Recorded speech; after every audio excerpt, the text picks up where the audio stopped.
The hydraulic fluid was still dripping from my hands when I said it. Dark brown drops falling onto the Oklahoma red dirt, staining it darker. The Caterpillar 320 sat there like a 15-ton monument to my failure, its boom hanging at an angle that made my stomach turn every time I looked at it. 3 days we'd been trying to get it running.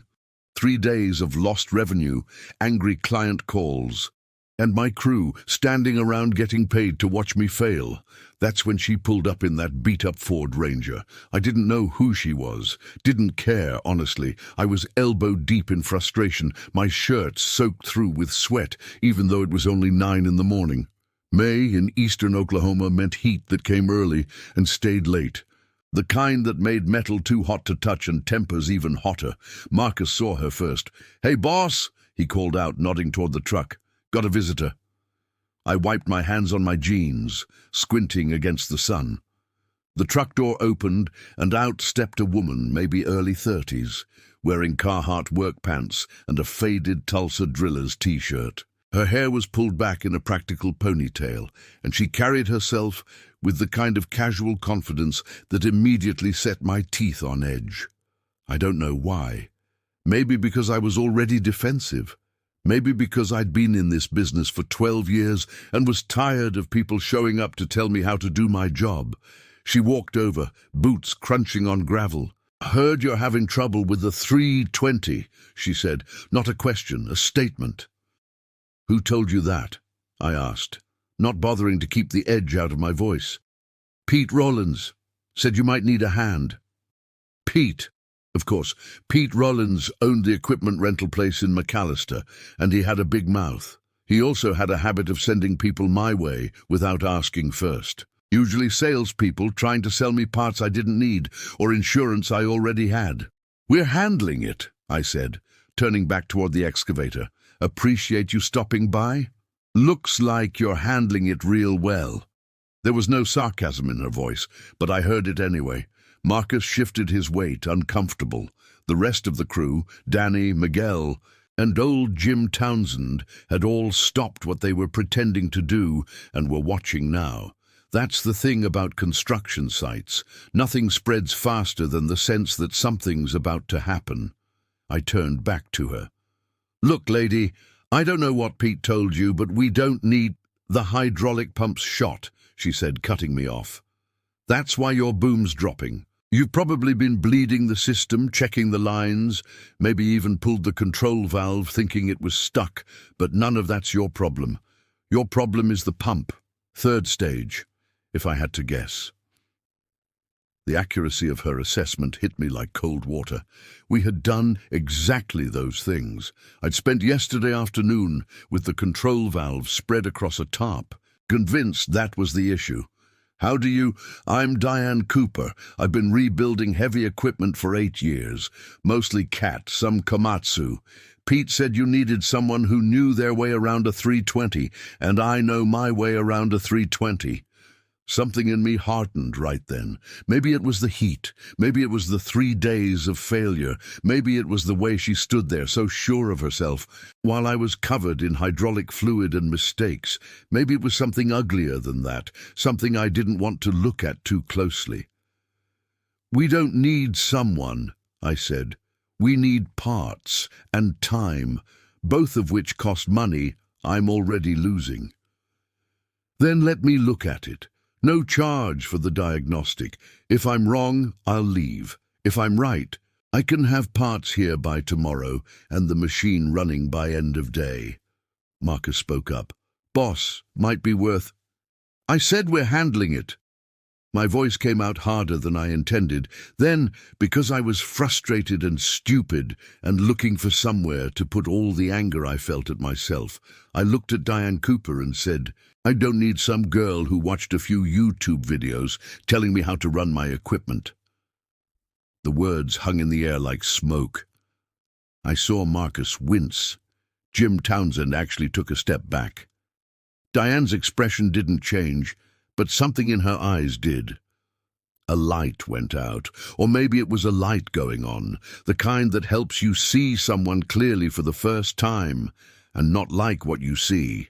YouTube videos, she repeated, her voice flat. Right. Look, I didn't mean, yeah, you did. She said it quietly, with certainty. Pete said you were stubborn. Didn't mention you were an asshole. She turned and walked back to her truck. I stood there, hydraulic fluid still dripping from my fingers, watching her go. Part of me wanted to call out, to apologize, to ask her to wait. But I didn't. Pride is a strange thing. It holds your mouth shut even when your brain is screaming at you to open it. Her truck kicked up dust as she drove away. The crew went back to not looking at me. Marcus cleared his throat. That was Pete's niece, he said. She rebuilt the entire fleet for Tulsa County Public Works. Did it under budget and ahead of schedule. My stomach dropped. Why didn't you say something? Was trying to when you cut me off. I looked at the excavator, at the boom hanging wrong, at the puddle of hydraulic fluid that had cost us 3 days and counting, at the reality that I had just run off the one person who might have actually been able to help us. Get me Pete on the phone, I said. Marcus shook his head. Man, I don't think Pete's going to want to talk to you right now. He was right. When I finally got through, Pete's voice was cold in a way I'd never heard it before. Diane called me, he said. Told me what you said. Pete, I've known you 10 years, Travis. Always thought you were better than that. Guess I was wrong. The line went dead. I tried calling back. It went to voicemail. The rest of the day was a special kind of hell. We tried everything we could think of to get the excavator running. Nothing worked. By the time the sun started setting, painting the sky those impossible Oklahoma shades of orange and purple, we were no closer to a solution than we'd been that morning. The only difference was that now I had to live with what I'd said. I sent the crew home around 7, sat there in my truck for a while, engine off, windows down, listening to the cicadas start their evening song. My phone sat on the passenger seat. I picked it up 3 times, thinking I'd try to find Diane's number somehow, to apologize. Put it down 3 times without doing it. The excavator sat there in the gathering dark, broken and expensive and accusing. But it wasn't the machine that kept me sitting there long after I should have gone home. It was the look in Diane Cooper's eyes when I'd called her some girl who watched a few YouTube videos. The way that light went out. I'd spent 12 years building a reputation as a fair boss, a straight shooter, someone who treated people right. And I'd torched it all in one stupid sentence because I was too proud to admit I needed help. Too threatened by someone who knew more than I did. Too wrapped up in my own bullshit to see what was right in front of me. When I finally drove home, it was full dark. My wife, Sarah, took one look at my face and knew something was wrong. But when she asked, I couldn't quite find the words to explain it. How do you tell someone that you discovered something ugly in yourself, something you didn't know was there, or maybe something you'd always known but never had to face directly? I went to bed that night knowing 2 things for certain. The excavator wasn't going to fix itself, and neither was I. The next morning started the same way the previous 3 had, with a phone call from an angry client. This time it was Dennis Horvath, the developer whose subdivision we were supposed to be grading. His voice came through my phone speaker like a saw hitting a nail. Travis, I got a schedule to keep.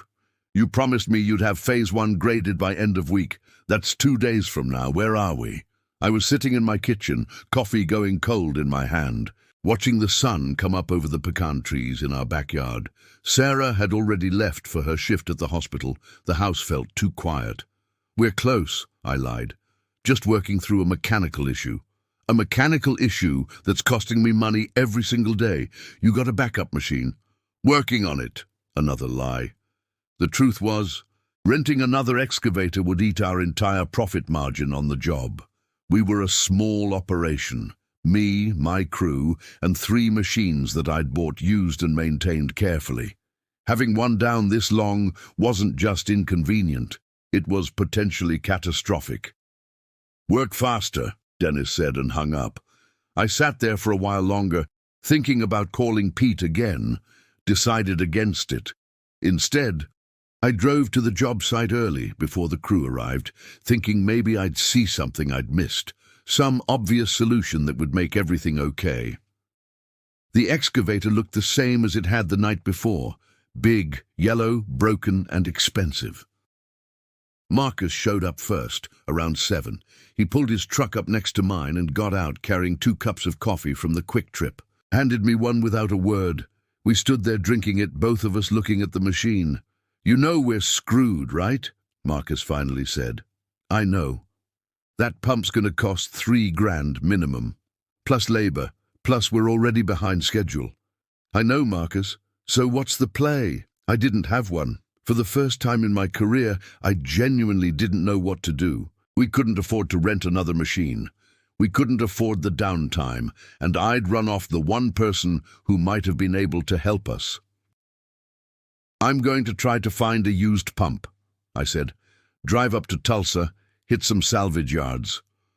"That's a Band-Aid. You know that, right? Even if you find one, you don't know if it'll work, and you don't know how to install it properly. You got a better idea?" Marcus looked at me for a long moment. "Yeah, you could try apologizing to Diane Cooper." I wanted to argue, wanted to tell him it wasn't that simple.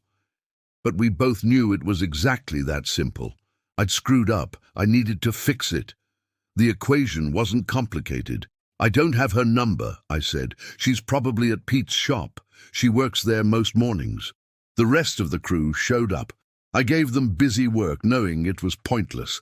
Miguel and Danny started greasing the dozer, even though it didn't need it.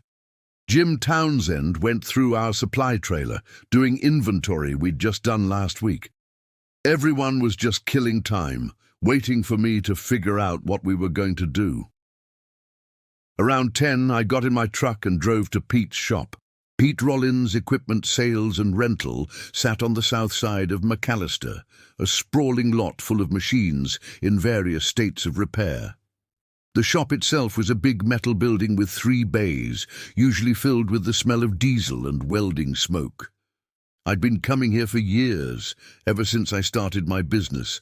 Pete had helped me buy my first excavator, had given me credit when banks wouldn't, had thrown work my way when times were lean. His truck was parked out front, so was the beat-up Ford Ranger.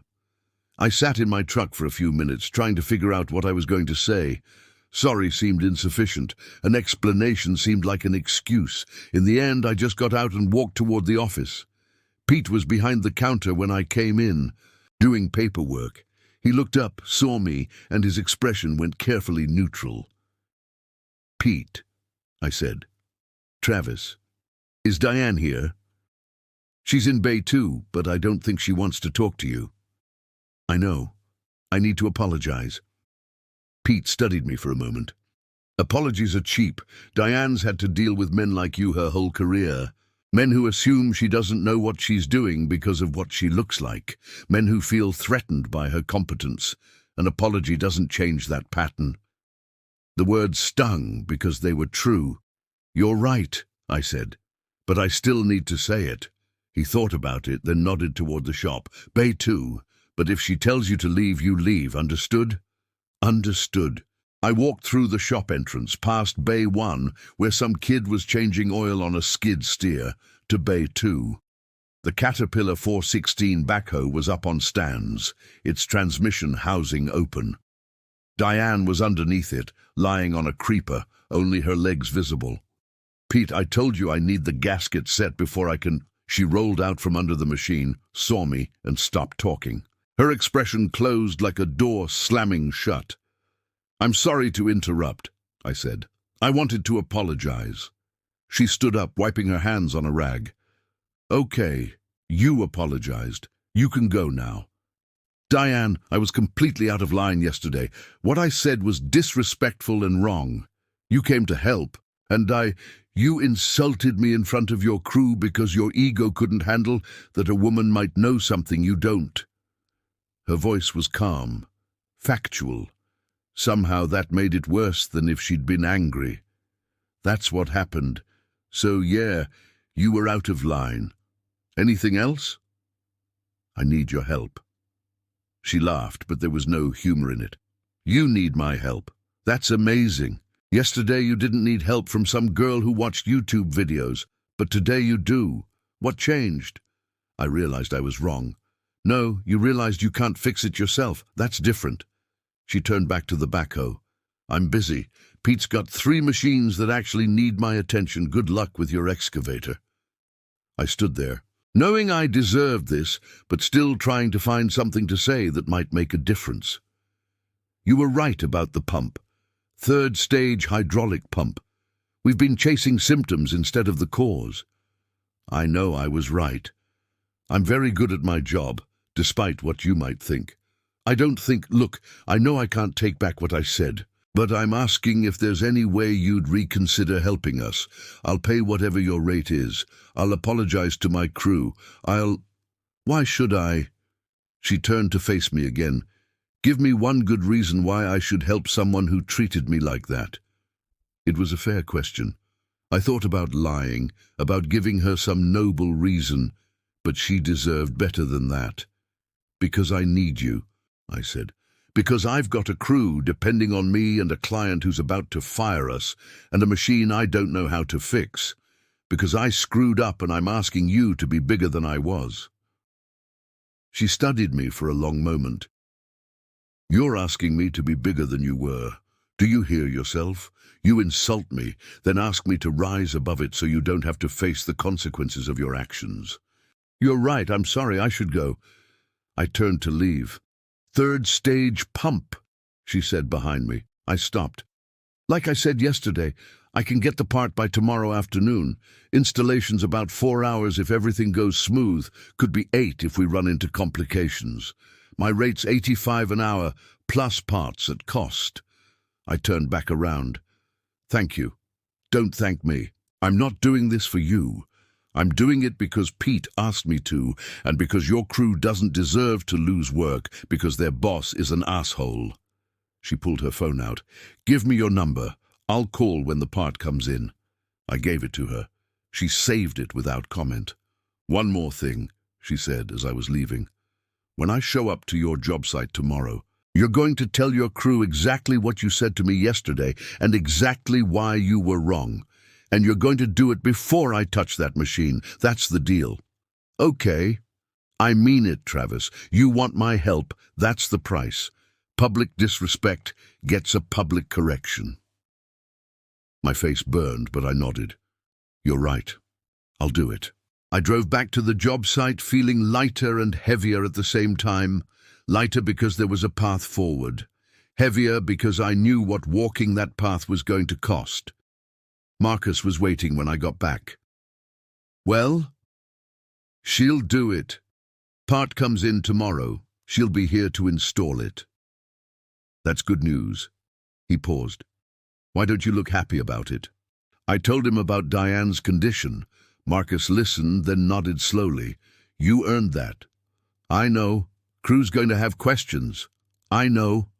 But knowing they'd have questions and actually facing those questions were 2 different things. Miguel found me an hour later, pretending to need help with the equipment manifest, but really wanting to talk. Boss, can I ask you something? Sure. That woman yesterday, what you said to her. He shifted his weight, uncomfortable. My sister's a welder, commercial and structural. She's been doing it for 8 years, and she still gets guys on every job site treating her like she doesn't belong, like she's there for decoration or something. I felt my stomach drop. Miguel, I'm not trying to make you feel worse. I need to know if that's who you are, because if it is, I need to think about whether I want to keep working here. The words hit me like a physical blow. Miguel had been with me for 4 years. He was reliable, skilled, showed up early, and stayed late when we needed him. The idea that I might lose him because of what I'd said to Diane made everything real in a way it hadn't been before. It's not who I want to be, I said carefully, but I said it, so maybe it is who I am, at least in part. I don't have a good answer for you, Miguel. All I can tell you is that I'm trying to do better. He studied me for a long moment. My sister says she can always tell the difference between guys who mess up and guys who are just messed up. The ones who mess up feel bad about it. The ones who are messed up make excuses. Which one am I? I don't know yet. Guess I'll find out tomorrow when you talk to everyone. He walked away, leaving me alone with the weight of his uncertainty. It occurred to me then that this wasn't just about Diane. It was about every person on my crew who'd watched me dismiss someone for reasons that had nothing to do with competence. It was about what kind of workplace I was creating, what kind of leader I was being. Danny caught me before I left that evening. Unlike Miguel, he didn't dance around it. "You know, I got daughters, right?" he said. "Twin girls. They're 14 now. Smart as hell, both of them. One wants to be a civil engineer. The other wants to run heavy equipment like her old man." I didn't know that. "Yeah, well, you don't ask much about our lives outside work." He said it matter-of-factly, not accusatory, but it stung anyway. "The one who wants to run equipment, she asked me last month if she should maybe think about something else. You know why?" I shook my head. "Because one of her friend's older sisters went to trade school for diesel mechanics, graduated top of her class. Applied to 15 places, got 3 interviews, no offers. Every shop told her the same thing. She was qualified, but they didn't think she'd be a good cultural fit. You know what that means?" "Yeah," I said quietly. "I know what that means. So when you said what you said to that woman yesterday, you weren't just insulting her. You were confirming every fear my daughter has about her future. You were telling her she's right to doubt herself, right to think about giving up before she even starts." My throat felt tight. "Danny, I'm sorry. Don't apologize to me. Apologize to her, to Diane, I mean. And then show my daughter and Miguel's sister and every other woman trying to make it in this industry that there are men out there who'll judge them on their work, not their gender. That's the only apology that matters." That evening, I told Sarah everything. She listened while I explained what I'd said, why I'd said it, and what it had cost. When I finished, she was quiet for a long time. "I'm disappointed in you," she finally said. "But I'm glad you're trying to make it right." Is trying enough? I don't know, Travis. That's not really for me to decide, is it? She was right. It wasn't. I lay awake that night thinking about what I was going to say to my crew. How do you admit that you were not just wrong, but ugly? How do you tell people who respect you that you did something that lost their respect, and you knew it was wrong, even as you were doing it? There was no good answer. There was only the truth, and the hope that it would be enough. Diane called at 2:30 the next afternoon. "Parts here. I'll be at your site at 7 tomorrow morning." "I'll be ready." "Your crew going to be there?" "Yes." "All of them?" "Yes." "Good." She hung up. I spent the rest of the day and most of the evening thinking about what I was going to say. I tried writing it down, but everything I wrote sounded either too rehearsed or too casual. Eventually I gave up and just decided to speak from the heart, whatever that meant. Sarah found me on the back porch around 10, staring at nothing. She sat down next to me without saying anything, just put her hand on my knee. We sat like that for a while. "You know what the worst part is?" I finally said. "What?" "I didn't even realize I had those assumptions in me. About women. About who knows things and who doesn't. I thought I was better than that." "Maybe you are better than that," Sarah said. "Maybe that's why you feel so terrible about it. People who are truly sexist don't usually feel this bad when they get called on it. Doesn't change what I did. No, but it might change what you do next." The next morning, I was at the site by 6:15. Marcus showed up at 6:30, then Miguel, then Danny and Jim. By 6:45, everyone was there, standing around drinking coffee and making small talk, all of us pretending we didn't know something was coming. Diane's Ford Ranger pulled up at 7 exactly. She got out carrying a toolbox and wearing the same Carhartt work pants and a different t-shirt, this one advertising a John Deere dealership. She walked over to where we were all standing and set her toolbox down. "Morning, Iddy," she said to the crew, not looking at me. "Morning," they replied, a ragged chorus. The moment sat there, waiting. Everyone looked at me. Diane looked at me. I wanted to be anywhere else in the world. "Before Diane starts work," I said, my voice sounding strange in my own ears, "I need to say something to all of you." The crew shifted, uncomfortable. They knew this was coming, but that didn't make it any easier to witness. 2 days ago, when Diane came to offer help with the excavator, I turned her down. And I didn't just turn her down, I insulted her. I called her some girl who watched a few YouTube videos. Saying the words out loud again made my stomach turn. I said it because I was frustrated and proud and threatened by the fact that she knew more about fixing that machine than I did. I said it because of assumptions I didn't even realize I was making about women in this industry. And I said it in front of all of you, which made it worse. Nobody was looking at me now. Marcus was studying his boots. Miguel had his arms crossed, face unreadable. Jim Townsend was shaking his head slowly. What I said was disrespectful, sexist, and wrong. Diane Cooper has forgotten more about heavy equipment than I'll ever know.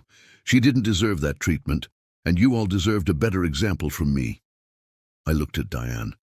I'm sorry, publicly and sincerely, for what I said and for the attitude behind it. Diane looked at me for a long moment, her expression unreadable. Then she nodded once. Okay. She picked up her toolbox. Let's fix your machine. The crew dispersed, nobody quite sure what to do with what they'd just witnessed. Diane walked over to the excavator and I followed. "Third stage hydraulic pump," she said, already running her hands over the machine like she was reading it. "We're going to need to drain the system first, then remove the access panel. You got a fluid catch basin?" "Yeah." "Get it, and grab your crew. They might as well learn something while we're doing this." Over the next several hours, I watched Diane work. It was like watching someone speak a language they'd been born to. Her hands knew exactly where to go, exactly what to check. She explained each step as she went, not to me specifically, but to whoever was nearby. Marcus and Miguel paid especially close attention, asking questions, taking mental notes.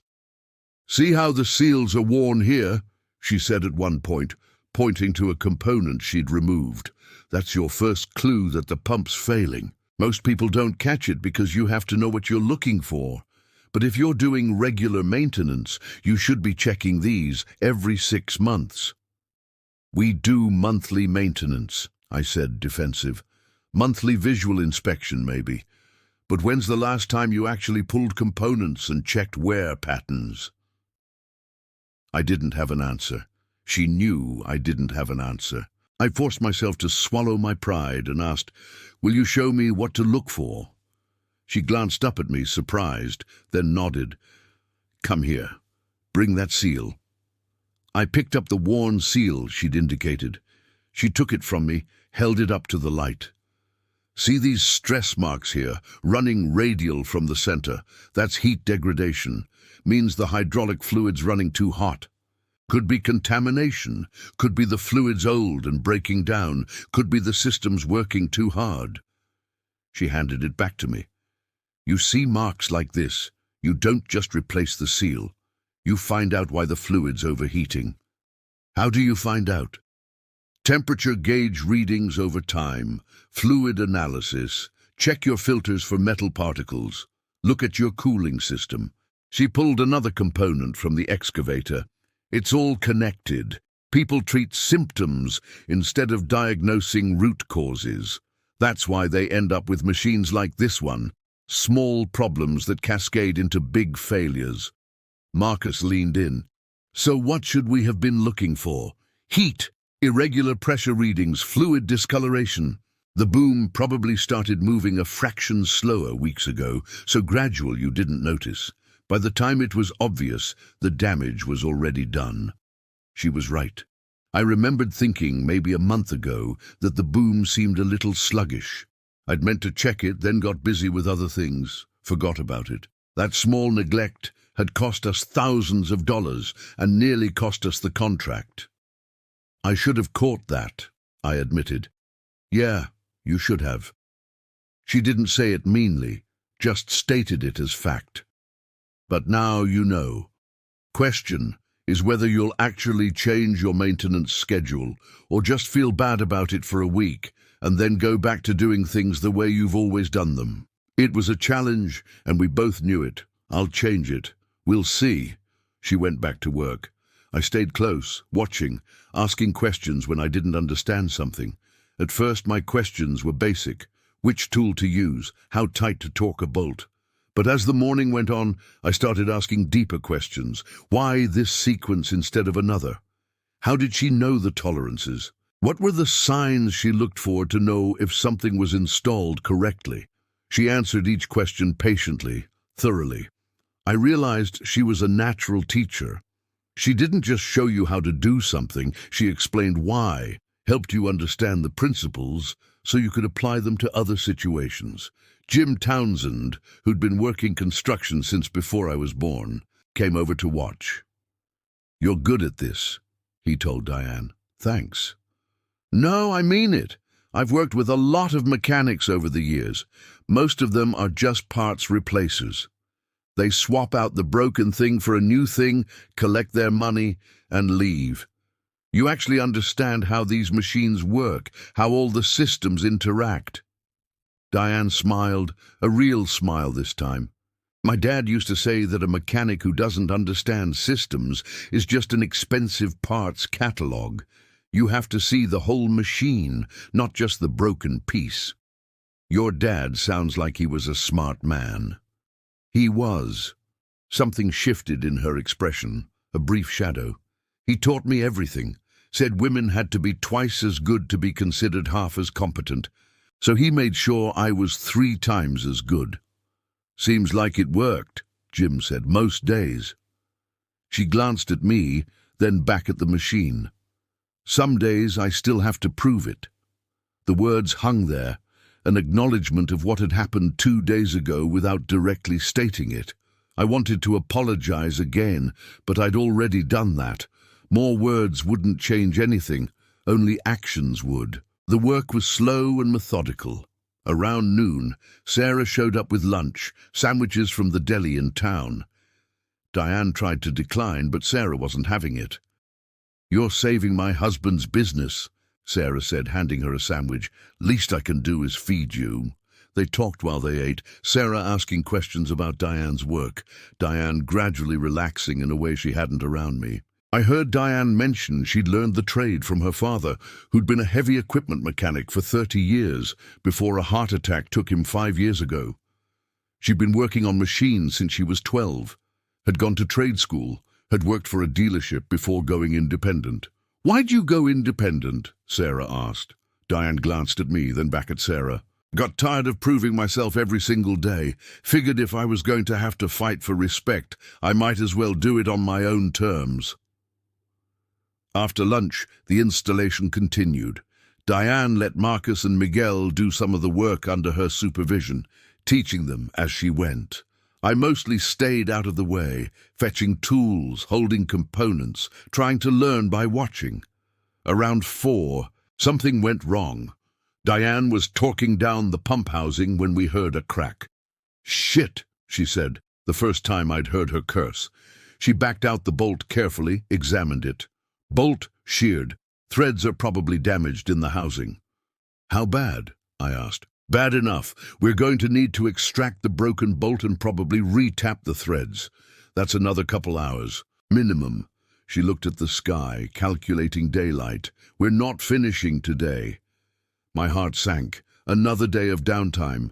Another day of losing money. Dennis Horvath was going to lose his mind. "Can you come back tomorrow?" I asked. "I've got other jobs scheduled. I'll pay double your rate." She looked at me, and I saw the calculation in her eyes. She needed the money too. We all did. That's how this world worked. "Double rate, and you help me with one of my other jobs next week." I need someone who knows how to operate a dozer, and you owe me. Deal." She packed up her tools as the sun started to set. The crew had already left. It was just me and her in the growing darkness. "You did good work today," I said as she loaded her toolbox into her truck. "I know. I learned a lot watching you." "Good." She paused, one hand on her truck door. "You know what the hard part is? It's not the men who are openly hostile. I can deal with them. They're honest about what they are. It's the ones like you, the ones who think they're good guys, who probably are good guys 99% of the time, but who have these blind spots, these assumptions. You don't even see them until something forces you to look. I see them now. Do you, or do you just see that you got caught?" It was a fair question. I thought about it. Really thought about it. "I think I'm starting to see them. I think this is going to take longer than a couple of days. At least that's honest." She got in her truck. "I'll be back at 7. Have coffee ready. And Travis?" "Yeah? What you did this morning, apologizing in front of your crew, that took guts. Doesn't erase what you said, but it's something." She drove off, leaving me standing there in the dark, next to a half-fixed excavator, thinking about blind spots and assumptions and the distance between who we think we are and who we actually are when we're tested. I called Dennis Horvath on the drive home, told him we'd need one more day. He was angry, threatened to find another contractor. I didn't blame him. I'd made promises I couldn't keep, and he was paying the price. "One more day," I said. "That's all I'm asking." "One more day," he agreed. "After that, I'm bringing in someone else, and you can eat the cost of the work you've already done." Fair enough. Sarah was waiting when I got home. "How'd it go?" "Bolt sheared. We need another day." "Did you learn anything?" I thought about Diane's hands on the machinery, the confident way she moved, the patient way she explained things. I thought about her question, "Do you see your blind spots, or do you just see that you got caught?" "Yeah," I said. "I learned that I have a lot more to learn." Diane pulled up at 6:50 the next morning, 10 minutes early. I had coffee waiting in a thermos, 3 cups sitting on the hood of my truck. She poured herself one without comment and walked over to the excavator. "Let's extract this bolt," she said. It took 3 hours.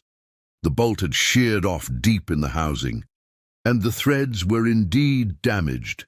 Diane worked with a precision that bordered on meditation, drilling the center of the broken bolt, using an extractor, retapping the threads by hand with a patience I didn't possess. I held the light, handed her tools, and stayed quiet. Around 10, she finally got the new bolt seated properly and talked to specification. "That's the hard part done," she said. "Rest should go quick." She was right. By noon, the pump was fully installed. By 1, we had the hydraulic system bled and filled. By 1:30, she was in the cab, running through the control sequences. The boom lifted smoothly, extended, retracted. Everything moved the way it was supposed to move. "Try it," she said, climbing down. I got in the cab. Hadn't run this machine in 4 days. I went through the startup sequence, felt the engine rumble to life, touched the controls. The boom responded perfectly. Smooth, controlled, precise. It felt like coming home. I shut it down and climbed out. It's perfect. It's functional. Perfect's a high bar. But she was smiling a little, pride in a job done right. The crew had gathered around to watch. When they saw the machine working, they actually applauded. Miguel whooped. Jim Townsend clapped me on the shoulder. "We're back in business," Marcus said. I pulled out my checkbook, did the math. Parts, labor, the double rate I'd promised. It was going to hurt, but not as much as losing the contract would have.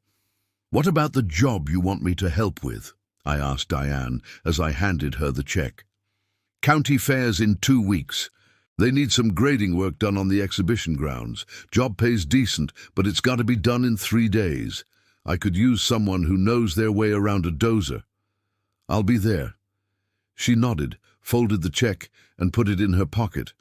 Appreciate it. She started packing up her tools. I helped, carrying her toolbox to the truck. When everything was loaded, she stood there for a moment, looking at the excavator. "You know what the difference is between a good mechanic and a great one?" she asked. "What?" "A good mechanic knows how to fix things. A great mechanic knows how to prevent them from breaking in the first place. You want to keep this machine running, you need to do better maintenance. Real maintenance, not just checking fluid levels. Will you teach me?" She looked surprised. "You want me to teach you?" "If you're willing. I've been running equipment for years, but I've been relying on guys like Pete to do the real work. I want to understand it better, want to be able to catch problems before they become disasters." She thought about it. "I charge $70 an hour for instruction. That's fair? And I don't coddle students. You're going to get your hands dirty, you're going to make mistakes, and I'm going to call you out when you're doing something wrong. Wouldn't expect anything different." "Okay then. Saturday mornings at Pete's shop. Bring coveralls and a notebook. We'll start with basic diagnostics. I'll be there." She got in her truck, started the engine, then rolled down the window. "Travis?" "Yeah." "What you did yesterday, apologizing in front of your crew. That mattered, not just to me, to them too. They saw their boss admit he was wrong. That's worth something." "Doesn't change what I said?" "No. But it might change what you say next time. That's how growth works, not in one big moment, but in 1,000 small choices." She drove off, dust trailing behind her truck. I stood there watching until she turned onto the main road and disappeared. We spent the rest of that day and the next finishing the grading job. Dennis Horvath showed up on the final afternoon to inspect the work. He walked the site, checking grades, running his level, looking for any excuse to complain. Finally, he turned to me. "Looks good." "Thanks." "Don't thank me. You barely made it. Another day and I'd have brought in someone else." "I know." He paused. "Heard you had some mechanical trouble." "Yeah. Also heard you brought in Pete's niece to fix it, Diane Cooper." Word traveled fast in our industry. "That's right. She's good, real good. Buddy of mine used her last year to rebuild his whole fleet. Said she was the best mechanic he'd ever worked with." He looked at me. "Took you long enough to figure that out." I didn't have a response to that. He left, and we packed up the job site. The crew was in good spirits, joking around, relieved to have the job done and the machine working. As we were loading tools, Marcus pulled me aside. "Can I say something?" "Go ahead." "What you did, apologizing like that. I've worked for a lot of people over the years, never seen a boss admit they were wrong like that, especially not about something personal." He paused. "Made me respect you more, not less." "Appreciate that, Marcus. Just wanted you to know." That Saturday, I showed up at Pete's shop at 8. Diane was already there, working on a skid steer. She looked up when I came in. "You're early." "Didn't want to be late." "Good. Grab that creeper and get under here. I'm going to show you how to diagnose a failing drive motor." I spent the next 3 hours on my back, learning. Diane was patient, but exacting. When I made assumptions, she corrected me. When I tried to skip steps, she made me go back. It was humbling and necessary. And I learned more in those 3 hours than I had in years of operating equipment. When we finished, I was covered in grease and my back ached from lying on the creeper. Diane was cleaning tools. "Same time next week?" she asked. "Same time next week." Over the next 2 months, I kept my appointment every Saturday morning. I learned about hydraulics, transmissions, electrical systems, preventive maintenance.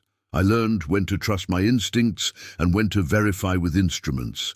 I learned that fixing things was as much about patience and observation as it was about technical knowledge. The lessons weren't always comfortable.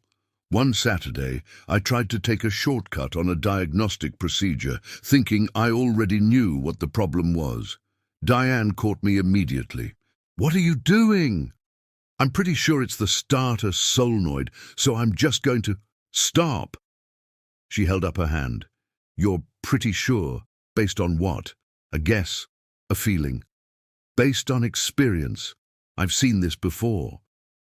Then you should know better than to skip the diagnostic steps. What if you're wrong? What if it's the starter motor itself, or the battery, or a wiring issue? You replace the solenoid, waste time and money, and the problem's still there. I felt defensive, but I also knew she was right. I was trying to save time. Shortcuts save time until they cost you twice as much time fixing the mistake. You want to learn this right? Do it right. Every time, no exceptions. That's when I understood something important. Diane wasn't just teaching me about machines. She was teaching me about discipline, about not letting my ego convince me I knew more than I did, about respecting the work enough to do it properly. You're right, I said. I'll start over. She nodded, satisfied. Good. Now show me the proper diagnostic sequence from the beginning. The crew noticed the change in me, saw that I was bringing what I learned on Saturdays back to the job site. We started doing things differently, more thorough inspections, better documentation, catching small problems before they became big ones.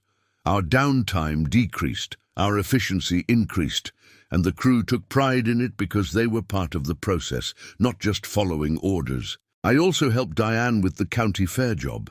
We spent 3 12-hour days moving dirt, her operating the excavator while I ran the dozer. She was better at it than I was, more precise, more efficient. I asked her to show me her techniques. She did. The crew noticed the change. I started doing things differently.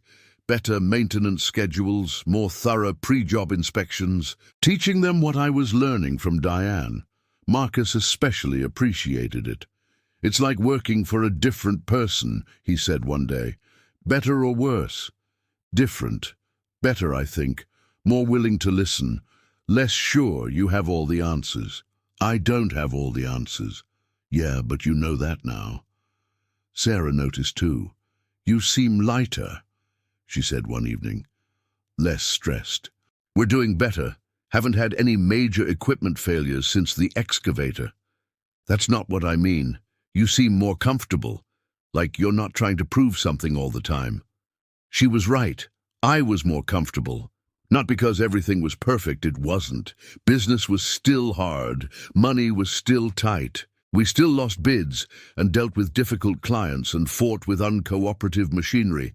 But I'd stopped pretending I knew everything, stopped seeing questions as challenges to my authority, started seeing them as opportunities to learn. 3 months after she fixed the excavator, I got a call from Diane. Hey, I've got a problem. What kind of problem? Big job. School district wants to rebuild their entire bus fleet maintenance facility. Full renovation, new equipment pits, updated drainage. It's more work than I can handle alone. Thought about hiring some help, but I'd rather partner with someone I trust. Interested? I thought about it. It would mean putting my regular work on hold for a few weeks. Would mean trusting Diane to co-lead a project, to make decisions, to be genuinely equal partners. What's the split? 50-50 on profits after expenses. I handle the mechanical work and the technical oversight. You bring your crew and your equipment for the construction side. I'm in. Just like that. Just like that. We did the job over 6 weeks. It was hard work, long days, complicated problems. Diane and I disagreed on approaches, debated solutions, pushed back on each other's ideas. But we did it as equals, and the work was better for it. The school district was thrilled with the result. They paid on time and asked if we'd bid on their next project.